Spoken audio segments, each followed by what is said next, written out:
regime is being crippled, and their ability to threaten the United States and our allies is being significantly weakened. Their ambitions of building a nuclear weapon have also been crushed to an even greater degree than they were in Operation. Stop everything. The White House just confirmed the Iranian regime is literally fracturing in real time. We're talking about a total collapse of their nuclear ambitions and a desperate search for an exit ramp. This weekend is about to change everything. Midnight Hammer in June 2025. That's why you're beginning to see the regime look for an exit ramp. They recognize they are being crushed, their ability to attack American and ally forces, as well as their ability to defend their own territory is dwindling literally hour by hour. Following President Trump's powerful threat on Saturday evening, it was made clear to the United States that Iran wanted to talk. President Trump is willing to listen. As President Trump announced on Monday, the United States has been engaged over the last 3 days in productive conversations, which led the president to temporarily instruct the Department of War to postpone planned strikes against Iranian power plants and energy infrastructure only.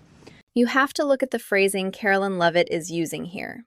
She isn't just saying they are winning, she's saying the regime is being crippled hour by hour. It's wild because just a few days ago, the media was acting like these negotiations were a total myth.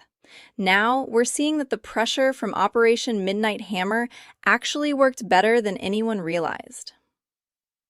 What's really fascinating is that Trump is actually holding back on striking civilian power sites specifically because this moderate faction in Tehran is begging for a way out. Imagine being a fly on the wall in those rooms right now. They've gone from threats to looking for a lifeline in less than a month. It shows you how fast the leverage shifted once the energy infrastructure was put on the table. Keep an eye on those elite paratroopers moving in, too. That's not just a drill.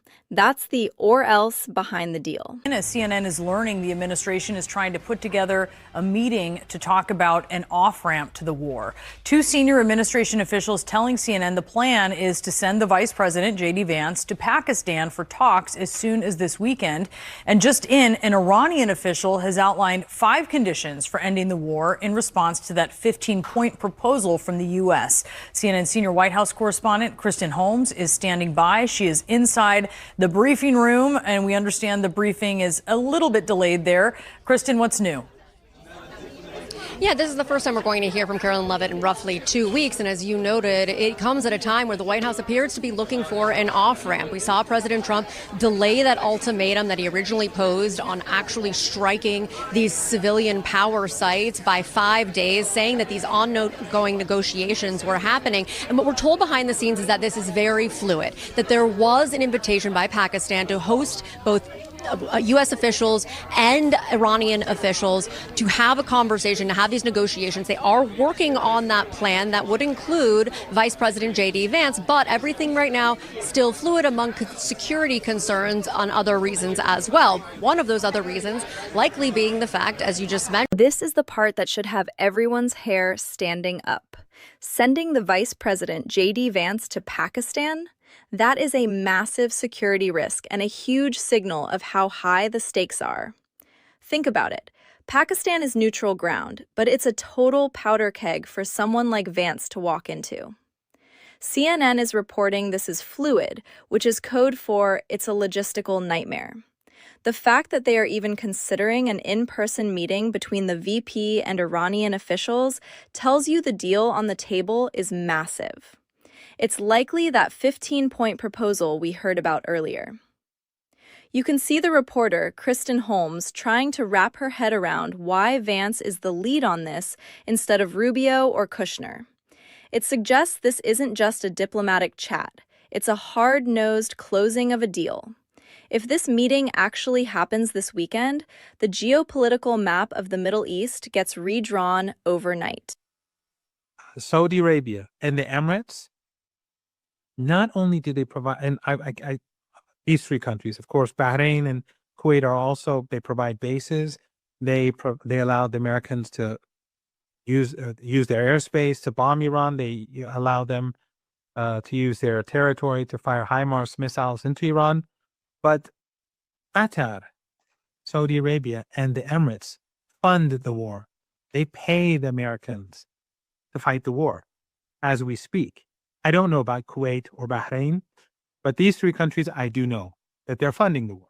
So Iran will not allow the Persian Gulf in future to be used as a platform for threatening Iran, murdering Iranian children, as we saw in Minab at the school. Check out the pure desperation coming from Mohammad Morandi on Russian TV. He's basically admitting that the Gulf states, the UAE, Saudi Arabia, Bahrain, are the ones actually bankrolling the U.S. military operations. That is a huge admission to make on international television. He's threatening to reshape the region by seizing coastlines, but it sounds more like a cornered animal than a superpower. Did you catch the part where he mentions the UAE and Bahrain specifically? He's trying to drive a wedge between the U.S. and its regional partners by painting them as the funders of the war. But the reality is, these countries are terrified of the IRGC and are finally putting their money where their mouth is to get rid of the threat. When you hear an Iranian mouthpiece complaining about murdering children while their own regime is charging a $2 million ransom just to pass through a waterway, you know the propaganda machine is running on empty. Plan. Now, we have a lot of questions for the press secretary today, particularly who exactly is the United States negotiating with? What are the starting points for this negotiation? Why is JD Vance getting involved now? He has not been an active participant in this. Now, we do assume that other officials like Steve Witkoff, Secretary of State Marco Rubio, Jared Kushner could all be part of any kind of in-person meeting, but we still don't have effectively what exactly they're going into this meeting to hammer out, particularly if Iran is saying they have 5 completely separate points that they want to talk about, but also who are they talking to, what has led them to trust this person, and can this person actually have any power in Iran given what we know is a very fractured environment? Pay close attention to the questions being asked in the briefing room here. The press is finally catching up to the fact that there is a secret contact in Iran. For 48 hours, the narrative was that Trump made this person up.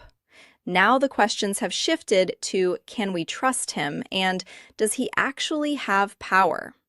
This is the core of the whole strategy. If the person is indeed the parliament speaker, he's a guy known for being a pragmatist. He's the one who fixed the infrastructure in Tehran and actually gets things done. By dealing with him, the U.S. is effectively bypassing the hardline IRGC military and talking directly to the people who have to actually run the country. It's a classic divide and conquer move. If the moderates get a deal that keeps the lights on, the IRGC loses its grip on the population. That's why the hardliners are freaking out and trying to hijack the process with their own crazy 5-point plan.